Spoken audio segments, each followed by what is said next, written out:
বছরের পর বছর পেরিয়ে যায়, সমস্যা একই থেকে যায়। নেতারা আসেন, ভরা ভরা প্রতিশ্রুতি দেন, আবার চলে যান। ভোট হয়ে গেলে সেই জায়গা পরিদর্শন তো দূর, ম্যাপেও আছে কিনা ভুলে যান। এরই মাঝে কখনো কখনো এমন ছবি ধরা পড়ে যা মধ্যযুগীয় নিদর্শন পাওয়ার মতো। ঠিক যেমন আজকের ঘটনা। কি, কেন, কোথায়, সব উত্তর রয়েছে এই প্রতিবেদনে। দেখুন।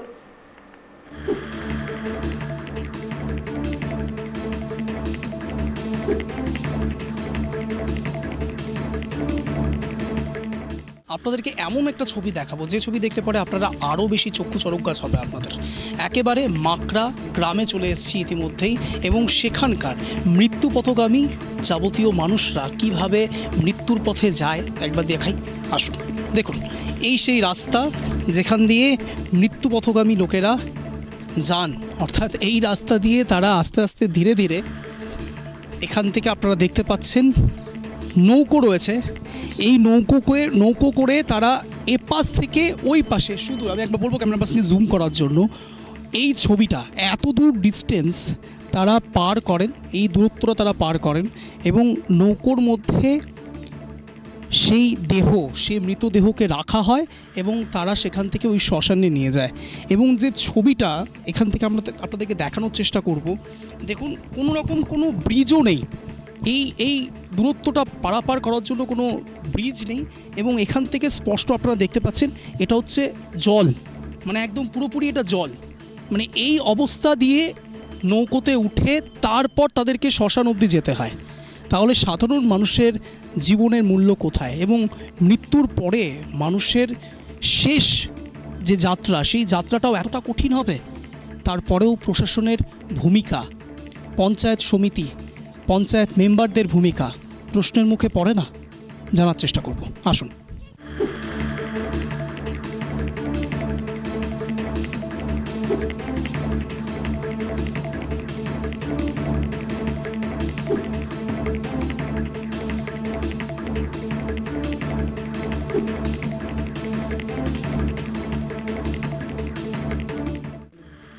দেখুন, মৃত্যু পথযাত্রীরা যেভাবে তাদের রাস্তা পারাপার করেন, আজ একটু প্রশাসনের ঘুমটা ওড়াতে হবে। তার কারণ ঠান্ডা ঘরে বসে নানান রকম কথা হয়তো বলা যায়, কিন্তু ওই সূর্যের তাপ এবং জলের তলে এসে নৌকো করে যখন মৃত্যু পথযাত্রীরা যান তাদের শ্মশানের শেষ কাজটা করতে, তখন কতটা কষ্ট করে যায় একবার আমার যে ক্যামেরা ভাই দাঁড়িয়ে রয়েছে সেও টলছে, আমরা টলছি, এবং যিনি নিয়ে যাচ্ছেন বহন করে তারও কতটা কষ্ট হয় যখন একজন মৃত্যু পথযাত্রী সেখানে থাকেন, তার সঙ্গে আরও কিছু লোকেরা থাকেন। যে ছবিটা সামগ্রিক দেখানোর আপনাদেরকে চেষ্টা করছি, এরপরে হয়তো প্রশাসনের ঘুমটা একটু হলেও ভাঙবে।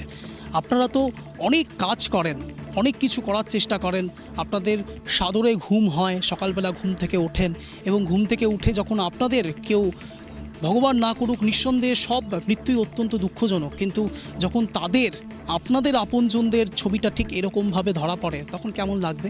এখনও পর্যন্ত নদী আমরা পেরোচ্ছি, যে ছবিটা আপনারা দেখতে পাচ্ছেন ইতিমধ্যে, একবার ক্যামেরা ভাইকে একটু কষ্ট করে দেখাতে বলবো যে আশপাশের ছবিটা দেখুন, নদী পারাপার করছি আমরা নৌকো করে শ্মশানের ছবিটা দেখানোর জন্য। শ্মশানের ছবিটা আপনাদেরকে দেখাবো, নৌকোটাও টলছে। তাহলে ভেবে দেখুন, যখন মৃতদেহটা যায় তখন সেটাও টলে, এবং মৃতদেহের শেষ সংস্কারটা শ্মশান অবধি যাওয়ার আগে অনেক সময় অনেক দুর্ঘটনাও তো ঘটতে পারে। শ্মশানমুখী যাওয়ার পথে যদি সেই মৃতদেহটা এই নদীতে এই জলে পড়ে যায়, তখন সামগ্রিক ছবিটা কেমন হতে পারে তার পরিবারের, এবং তার পরিবারের সামগ্রিক মানসিক অবস্থাটা কি অবস্থায় এসে দাঁড়াতে পারে ভেবে দেখুন, একটু বোঝার চেষ্টা করুন একটু সেই জায়গাটা কীরকম হতে পারে। এখন এই মুহূর্তে একেবারে জল দিয়ে যাচ্ছি আমরা, এবং যেই মধ্য গগনে আমরা রয়েছি, আমি একটু আমার নৌকা ভাইকেও যিনি চালাচ্ছেন সেই যাত্রীর সঙ্গেও একটু কথা বলার চেষ্টা করব। দাদা, কত ফিট জল এটা? মোটামুটি 20 ফিট, মিডিলটাতে 20-25 ফিট। হ্যাঁ, এইভাবে আপনারা দিনের পর দিন মৃতদেহটাকে নিয়ে যাচ্ছেন। হ্যাঁ। এরপরেও কি বলবেন, কি দাবি আপনার? কী বলবো, আমরা তো কত কিছু শুনছি যে এটা হবে ওটা হবে, এটা আমাদের দীর্ঘদিনের দাবি যে আমাদের এটা ব্রিজের খুব ইমার্জেন্সি প্রয়োজন। যে আপনি যে বললেন যে দুর্ঘটনা, আমাদের কতবার দুর্ঘটনা ঘটেছে যে রাত্রের ক্ষেত্রে। এবার রাত্রে যদি 1:30-2 বাজে যায় দাহ করতে, তারপর আমরা যাবে কী করে? এবার বাইরে থেকে কোনো ব্যক্তি আসে, আমরা তো চলে যাবো 7-8 দিয়ে, আমরা চলে যাচ্ছি। এবার মিডিলে গিয়ে একবার নৌকাও ডুবে গেছে রাত 2টোর সময়। কোনো ঘুমই ভাঙ নাই। হ্যাঁ, আজকালকার প্রশাসন কে দেখতে আসে? ঘুমাচ্ছে, অবশ্যই ঘুমাচ্ছে, অবশ্যই। কি বলবো আর, ওনাদের দেখতে বলবো এটুকুই, আর কিছু করার নেই আমাদের। আর কি করার আছে বল? আমাদের দীর্ঘকালীন তো বছর, আমরা আমার লাইফ এটাকেই দেখতে আসি, এইভাবে দেখতে আসি। তাও 29। হ্যাঁ, বুঝতেই পারছেন, দিনের পর দিন, বছরের পর বছর কেটেছে, সরকার বদল হয়েছে, সরকারের রায় বদল হয়েছে, কিন্তু পরিস্থিতি একই জায়গাতে। এখনও পর্যন্ত পরিস্থিতির এদিক ওদিক হয়নি। এবং যিনি যাচ্ছেন আমাদের সঙ্গে এই মুহূর্তে, যারা যারা যাচ্ছেন, তারা প্রত্যেকেই বিভিন্ন রকম সমস্যার সম্মুখীন হয়েই কিন্তু যাচ্ছেন। শুধুমাত্র আপনাদের জন্য, প্রশাসনের ঘুম ভাঙানোর জন্য আজকে আমরাও এই ট্রাইব টিভি বাংলা কষ্ট করে হলেও এই শ্মশান অবধি আমরা যাবই। শ্মশান অবধি আমাদের যাওয়াটা অত্যন্ত দরকারি, তার কারণ যে মৃত্যু পথযাত্রীরা এই রকম অবস্থার মধ্যে দিয়ে শ্মশান অবধি যায়, তাদের ছবিটা তুলে ধরাটা অত্যন্ত দরকারি গ্রাউন্ড জিরোতে নেবে। আজকে যে ছবি সামগ্রিকভাবে আশপাশটা আপনারা দেখতে পাচ্ছেন, আমরা প্রায় শ্মশান অবধি পৌঁছে গিয়েছি। এই শ্মশান অবধি পৌঁছতে যারা একমাত্র নৌকো করে চড়ে, তারাই একমাত্র বুঝতে পারবে যে তাদের জীবনে কতটা রিস্ক থাকে, কতটা ভয় থাকে। আমরা আস্তে আস্তে একেবারে ঘাট অবধি পৌঁছে গিয়েছি, শ্মশান ঘাট অবধি পৌঁছে ইতিমধ্যেই আপনারা দেখতে পাচ্ছেন সেই ছবিটা। আমরা নামবো, একেবারে শ্মশান ঘাট অবধি পৌঁছে গিয়েছি। আপনারা দেখতে পাচ্ছেন, ক্যামেরা ভাইকে বলবো সাবধানে। একেবারে শ্মশান ঘাট অবধি এসে পৌঁছেছি, নদী করে এসে, জল করে এসে এইখানে এসে পৌঁছলাম, শেষমেশ আমরা এসে পৌঁছলাম। তাহলে ভাবুন, আমাদের যদি এতটা সমস্যা হয়, যারা মৃত্যু পথযাত্রী থাকেন তাদের কত ধরনের সমস্যা তারা সম্মুখীন হন।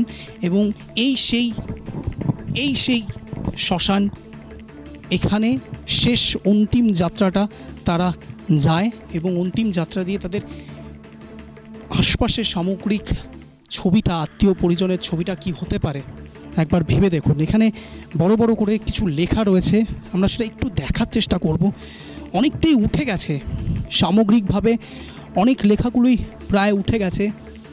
এখানে যা বোঝা যাচ্ছে, সামথিং অফ ওয়ার্ক কনস্ট্রাকশন, বোঝাই যাচ্ছে না লেখাগুলো। কি সাংঘাতিক অবস্থা। এই সেই শ্মশান, যে শ্মশান নিয়ে এত কথা হচ্ছে। শ্মশানের সামগ্রিক ছবিটা একবার আপনাদেরকে দেখাবো। আশপাশটা দেখুন, ঘন জঙ্গলে ভরা, জঙ্গলের অবস্থা, জঙ্গলে চারিদিকে জঙ্গল, এবং তার পাশেই আবার জলের জলস্তর অত্যন্ত ঊর্ধ্বে আছে। এবং সেই জলস্তর, যেই ছবিটা কিছুক্ষণ আগেও আপনাদের আরেক এলাকার দেখালাম, সেই এলাকা থেকে এই এলাকা খুব বেশি দূর নয়, এবং সম্পূর্ণটাই 8 নম্বর বাহিন গ্রাম পঞ্চায়েতের মধ্যেই পড়ে। সামগ্রিক ছবিটা আপনাদেরকে একবার দেখাচ্ছে, আমার ক্যামেরা ভাই দেখাচ্ছে সেই ছবিটা। দেখুন, আগে ছবিটা দেখুন, ছবিটা বোঝার চেষ্টা করুন। এই নদী দিয়ে পারাপার হয়ে শ্মশানে যেতে হয়, ছবিটা দেখে আসলাম আমরা সবাই। কি বলবেন সেই বিষয়ে? সেটা আমাদের এটা খুব অসুবিধা।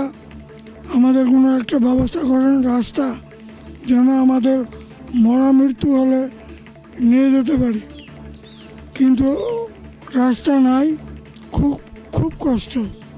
এখন বন্যার সময় নৌকা ভাড়া করে পালে, নৌকা পাওয়া গেলে সে মানুষটাকে নিয়ে যাওয়া যাবে, আর নৌকা যদি না পাই তাহলে খুব অসুবিধা আমাদের। এটা আপনাদের কাছে আমরা জানাচ্ছি যে আমাদের যেন একটা সুব্যবস্থা করেন, যেন আমরা এপার থেকে ওপারে যায় শ্মশানে যেতে পারি, লোকজন সবাই। আমার অনুরোধ আপনাদের কাছে থাকলো, আমি বৃদ্ধ মানুষ, আপনার কাছে এটাই অনুরোধ যে যেন আমরা ওপারে লোকজন যেতে পারি। আরেকজন ভদ্রলোককে পেয়ে গিয়েছি, তার সঙ্গে কথা বলার চেষ্টা করব। কি বলবেন এই বিষয়ে? একেবারে নদী পারাপার করে শ্মশানে যেতে হচ্ছে, কি বলবেন? এটা একটা ব্রিজের দরকার, ব্রিজ ছাড়া শ্মশানে যাওয়া যাবে না, এটাই বিশেষ দরকার। প্রতিবার সরকার বদল হয়, শাসন বদল হয়, কিন্তু প্রতিশ্রুতির জায়গাতেই থেকে যায়। আজ একেবারে গ্রাম বাংলার ছবিটা আপনাদের সামনে তুলে ধরার চেষ্টা করছি, সাধারণ মানুষের সঙ্গে কথা বলার চেষ্টা করেছি, এবং সর্বসাকুল্যে একটা জিনিস অত্যন্ত পরিষ্কার, যে এর পরেও যদি সাধারণ মানুষ তাদের দাবি যা করছেন তা যদি না পায়, তাহলে শেষবেলায় এরকম কেউ বলবে না তো, রাজা তোর কাপড় কোথায়? নজর রাখুন ট্রাইব টিভি বাংলায়। ক্যামেরায় আনন্দ সরকারের সঙ্গে অঞ্জন দাসের রিপোর্ট, ট্রাইব টিভি বাংলা, মাকড়া।